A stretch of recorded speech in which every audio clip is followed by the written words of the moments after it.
मी मैत्रिणीकडे गेली होती. तुम्ही जेवायला बसून गेलेत का? अच्छा अच्छा, बसा बसा. मला काय, असलं बिन नसलं बी मी लोखंडाने बनलेली सूनच आहे ना, मला थोडी खायला लागतं. जेवा जेवा. थंडीत सर्व पांघरून पुंघरून बसलंय का? मला ब्लँकेट नका देऊ. मी काय, मी सूनच आहे लोखंडाने बनलेली. फिरायला चाललेत का? गाडीत जागा नाही का? जा जा. मला काय, मी सूनच आहे ना, मला तुम्ही विचारा नाहीतर नका विचारू. जा जा. ओ सॉरी सॉरी, ड्रायफ्रूट्स खाताय का?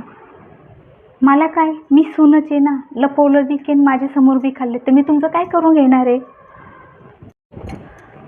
सॉरी, तुमचं काही महत्त्वाचं डिस्कशन चालू आहे का? ठीक आहे ठीक आहे. आई, तुम्ही ताईन त्यांच्याबरोबर गप्पा मारताय. मला पण माझ्या आईबरोबर गप्पा मारावंसं वाटतं, पण मला काय,